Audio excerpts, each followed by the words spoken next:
Good morning, YouTubers, Facebookers, party people alike. This is Clay with Clay's AC and Auto Repair and Clay Motion here in Grand Rapids, Michigan, and this is the Clay Way. Please consider subscribing, clicking the notification, sharing my videos, sending me your nice comments, and giving me the big old thumbs up. Remember, if anyone else can do it, you can do it too. Today, we're working on a 2008 Jeep Compass. This is going to be the same as the Jeep Patriot, and it has one of them 2.4 automatic transmissions without hill descent.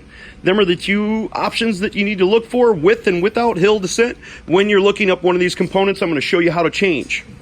So I'm certain that you've experienced this with these Jeep Compass and Patriots. You start it up, you have a Christmas tree on here. We have some ESP lights, brake light, ABS light, brake light, blah, blah, blah. There's a couple things we want to check before we get real deep into this and figure out what's going on. We want to look down here on the driver's side of the car, pull the black cover up that exposes this relay group right here, and we want to pull the relay out, drop down, because I've already actually fixed this, so I know that this isn't my problem, but this is a very, very common problem with these automobiles. So we want to pull like these two relays right here, this one and this one and this one. And if we find corrosion underneath there, we're going to want to put in another relay. And I've got one in here temporarily to ensure that everything else is working. You can kind of see it right there. Sorry, it's super blurry. Don't have the wheel off. But we just wired in a new relay. And when we pull the relay out, it looks just like that. And it's got a leg corroded off of it. So we're going to want to fix whatever's broken inside there first. That's common there. And then we want to check one other thing right here inside the driver's door. We're going to pull the kick panel back. And more often than not, you'll find a bunch of pink wires in here that are all broken. Now, this vehicle doesn't have that problem, luckily. At this time, we believe we have a faulty ABS controller. So we're going to do some checking. Get the old Maxis out right here, and we're going to do an auto scan on this bad boy. Let her go through her second Jeeparoonie here. That is what we're working on. That is what we're working on. Now we're going to go to diagnostic, and then we're going to go to control units. We're going to go to chassis, we're going to go to ABS. And it will not pull up the ABS pump. So, to make things quick, I went down to the junkyard and I bought myself another ABS module, and it looks a little something like this. We've taken a bracket off that mounts it down to the car so we're able to plug it in without removing our old module, because if we remove our old module and it wasn't the problem, then we've had to bleed out all the lines and everything. So we're going to plug this in and see if the ECM will communicate with this module. Now, before we remove the old module, we're going to disconnect the positive and negative battery terminals. And when we go down to remove this module, we're going to push on two little clips right here. It's easy to show you on this one. And we're going to fold this puppy up like that. And it's going to cam lock out of the side of the module, just like this. Now, there's a whole series of tests that we could have done to eliminate this as a problem, but I figure you folks at home, it's going to be simpler me just showing you how to do this. This module was only about $55, so it's not a terrible expense, and if you're dealing with a good local junkyard, they'll generally take it back. If you ask them if you can try it, some will, some won't. They want to sell them parts as is, but they can sell these things real easy because these go bad very, very commonly. Once our battery is disconnected, we want to check and make sure that we don't have any blown fuses prior to doing any of this other service work.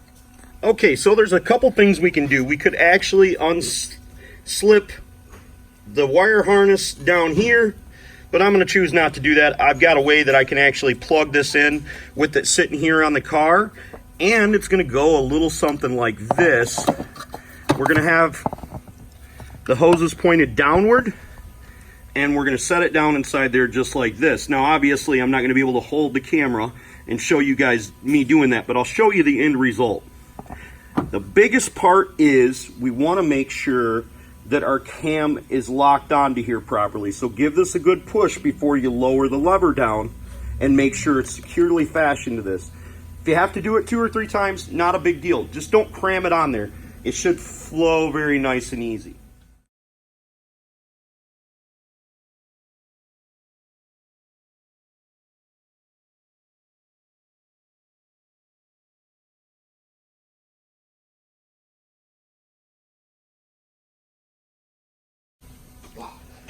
With our battery reinstalled, now we can double check our system. With our battery reinstalled and our ignition turned on, now we can scan it and see if we actually have ABS communication now. Hopefully we do.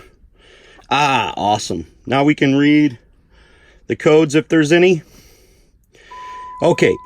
So this means original VIN mismatched. So we're going to have to match the VIN to this, but we're going to do this after we change it and get everything done. And we should be able to get rid of most of these lights with this new module. Careful not to burn yourself. You let the vehicle run for a while. Okay, it looks like the bracket that holds it onto the vehicle is mounted on here just like this. We can't take these screws out while it's mounted on the car. They're all rusty and we'd have the same situation. But we can take out these 2 bolts. Looks like all we got to do is raise it up and then pull it out. And we should be able to get it out of there once we remove our brake line. With the battery disconnected and the engine shut off, we're going to go ahead and start removing our brake lines. Prior to trying to remove the brake lines, I'm going to use some PV blaster on them because they're rusty. And I can't stress enough how it will be if you're using the proper line wrench to loosen these lines. The last thing we want is to start stripping or rounding off the nuts on there and causing ourselves more problems than we're already going to have, because once we do that, we're going to have to jack up the vehicle and bleed out every single caliper and the whole brake system. So we're going to use a 12mm and we're going to try to get these puppies loose. Oh, they're tight. Okay, so if they're tight like that, we're going to grab another wrench and stick it on the end of there.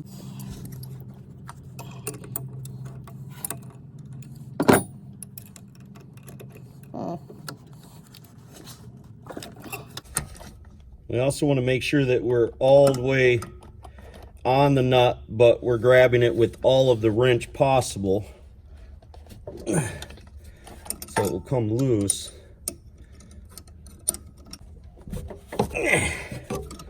Oh, there's one. Unless my wrench just slipped, but I don't think it did. I thought I seen it turn.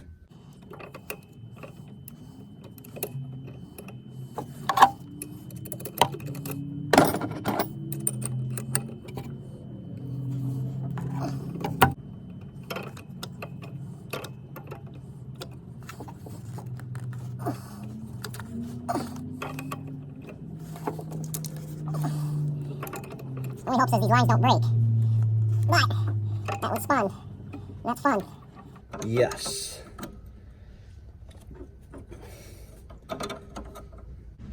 This is going to be an interesting angle for me because the camera is right in my way. But I can also see. Now, be careful with these lines. You guys don't want to bend or kink them. We want them to stay in their original position, because that's where they're going to fall. So we're going to do our best to just work around them, but we may have to end up moving them eventually. So right here we're going to have to use another wrench again.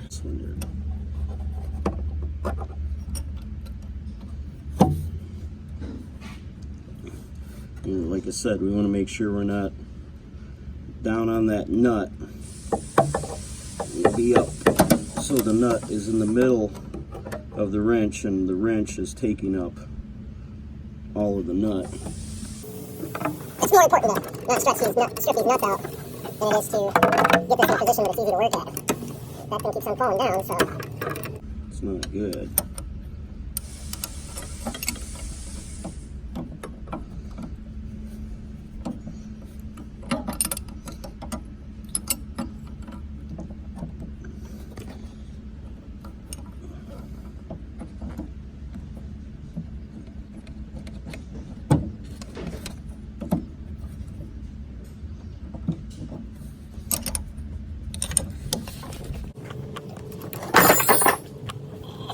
During the process of removing these brake lines, I noticed that if I loosened them up and let the PB Blast sit on there, or whatever penetrating fluid you use, they actually screw a lot easier. So even though I was using the correct line wrench for this, it still rounded the line wrench off. So we're going to use genuine vice grips. If you use them cheapo Chinese made ones, more than likely you're going to end up stripping that line and you're going to be reflaring it later on. So we're going to try these ones out and see what happens. Okay, so with my vice grips hooked on there, I put me a little cheater pipe on here and we'll see what happens. Oh yeah. That's the good stuff. Now we put our vice grips on this way because it applies pressure to the jaws and actually makes it clamp harder. So if you put it on the other direction, it wouldn't clamp quite as hard, but now that we've got it loose, we can actually clamp it the other way and get more of a swing out of it. But when we're pulling this way, it's allowing that, it's wanting to push that handle away and make it unlock. So if you're using vice grips, it's kind of handy to know. We'll go ahead and take this puppy the rest of the way out. Once I got the outside lines loose with my line wrench, I can just switch to a regular wrench, make it a lot simpler to get it on there and get the nuts out. And then these ones actually turn out real well, so once I crack them loose, I can just unscrew them with my fingers, thank goodness. Not like these ones, but I'm going to show you a way to get them loose so they'll screw right in when you go to put your new one on. Now, once we got all the lines loose, we're going to go ahead and take them out of this holder back here. This is going to make us be able to move these lines around. Make sure you don't kink them or bend them, but take them out of this holder.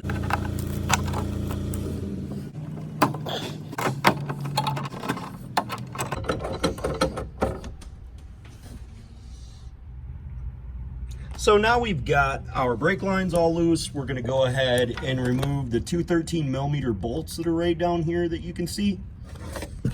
This bracket right here, I'm just gonna push it down. So then that allows this line to get out of my way. From this angle here, we can get on the bolts really easily. We're just gonna loosen them up and then pull up on the bracket. With the bracket loosened, we just quite simply raise up on the pump, move the things out of our way, and pull our pump out. With our pump up and out of the way, now we can simply put out our bracket on our other one if you were like me and removed your bracket and reinstall. These lines to spin freely, these nuts right here, because it makes it hard to put them on the pump when we go to reinstall it. So what we're going to do is we're going to take a 12mm and a deep well socket and we're going to put it on the end of each one of these and we're going to spin it so we can free them up. I'm trying to do it as I look through the camera. And that way, it loosens each line up so it'll move. Just a little tip there. I tried as hard as I could, but I could not get it to sit on both pins because I'm trying not to move the brake lines excessively, so I've removed the furthest most forward bolt, and we'll try it that way. Okay, so after the reinstallation of it, I've left a couple threads loose on my motor so my motor will move freely. It'll help me get it started easier. The one thing that we're going to do though is we're going to go ahead and push our lines back into our clamps, where they're supposed to go, and that'll actually help us start the lines easier generally. Now I'm just going to give you some pointers because it's really difficult to start these lines sometimes. Sometimes they go right in and sometimes they take a little bit more persuasion. If your line nut turns real well like this and you turn it in 3 or 4 threads and it locks up, you've got it wrong. Unscrew it. If you're going to move the line to get it positioned exactly correct to be able to spin it in there, just do it in very, very small increments. I do not recommend bending the lines in dramatic increments because you're just going to throw it off and it's not going to get started properly and you're just going to have a heck of a time with it. And it's just the way it is. These are fine threads on these threads and they're difficult to get started. And I don't have a really good way on doing it like I do most stuff. So just be patient. You'll get them done.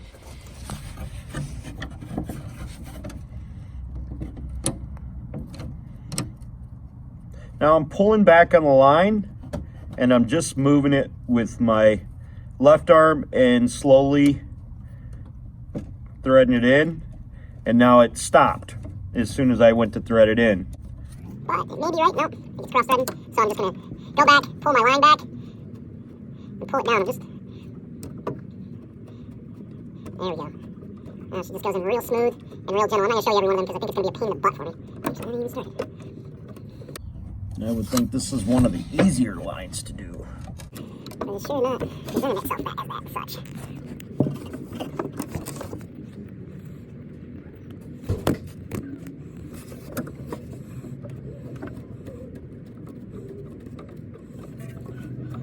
And that's why spinning the lines with the socket was so helpful.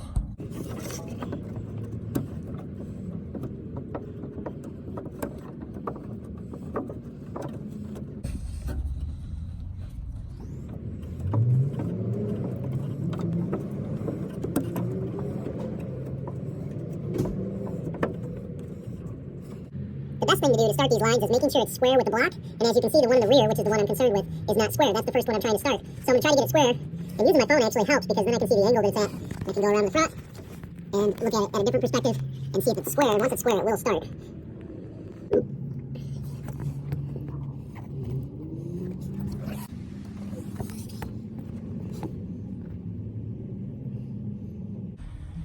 Well, when I was screwing my rear one in, I could have swore it was cross-threaded, but generally when you screw them in and they're cross-threaded, they'll pop back after a couple threads. But if it gets so tight after like 3 or 4 threads, I can't reiterate this enough. Okay, so I thought this was pretty interesting. I'm still working on my second line here from the back, and every time I spin it, it slides up and then leaves a gap, and it won't allow me to screw it down. So what I did was, I'm taking a pair of hose clamp pliers like this, little ones, and I'm gonna push down on the line, down inside there and hold it, and then I can turn it with my wrench from over here. Hopefully that's helpful if you guys are having the same issue as me. That's the dopeness right there. And that is what one looks like when you cross thread start it. And that's what they look like when they're started properly and in the right position, square. Wow. I got 2 started and the same song is still on.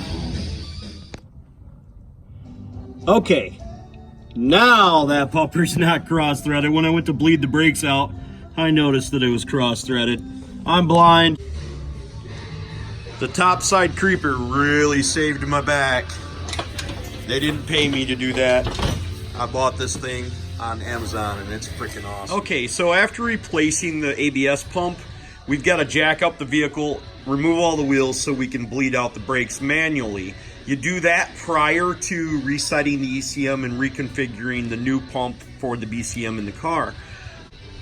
The good thing that you should know for you guys at home is you can drive the car after you bleed out the brakes. When you get done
the wheels off to be able to accomplish that. You can take it over to a service center and have them reflash your computer.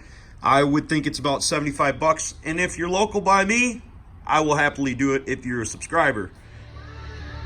During the brake bleed procedure, we need to make sure that our reservoir stays up to the appropriate level so we don't run out of fluid. and have to redo the process. So last night when I left, I needed to reflash that ABS module. So just in case, I wanted to check and see if there was a way you guys could do it at home. I took both battery cables off and I took a zip tie and tied them together right down here. So you could try that out, and then maybe you won't have to take it to the repair shop and have them reflash the VIN to the ABS module itself. This may be helpful. So now I don't have any lights related to my ABS module unless my check engine lights related to my VIN correlation, but that means the vehicle's very drivable. And also, after we got our manual bleed brake done, where we went around and bled all the brakes manually like in any other normal vehicle, the brakes actually feel pretty good in this thing. So I'm not so certain that we need to do the bleed procedure through the computer, but I'm going to do it because we have the ability to do it. But you guys will figure it out at home. So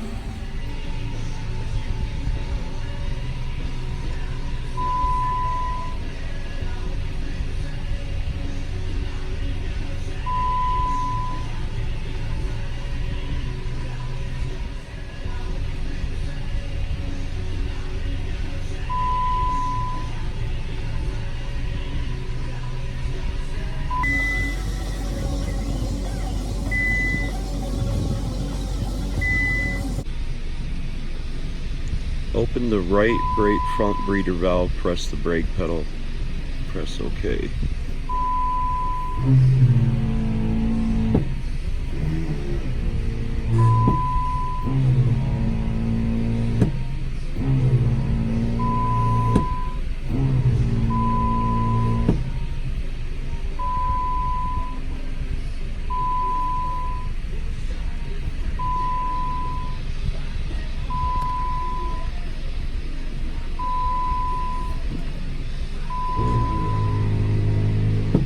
Obviously, you guys would go around to the brake pedals doing what you're supposed to do. I'm just doing this to show you guys the procedure.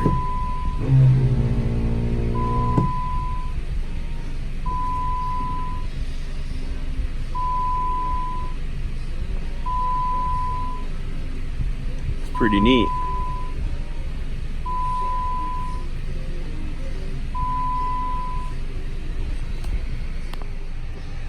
As far as the check engine light being on for whatever reason, it appears that it's on because of the ABS controller when it could not communicate with the PCM before. So we're just going to go ahead and erase those codes.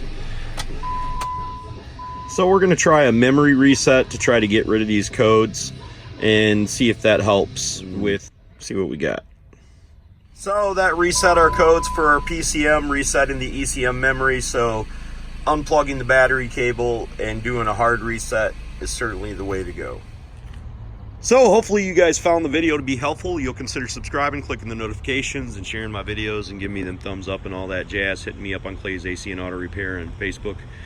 I hope it was helpful for you guys. I want you to have a great day.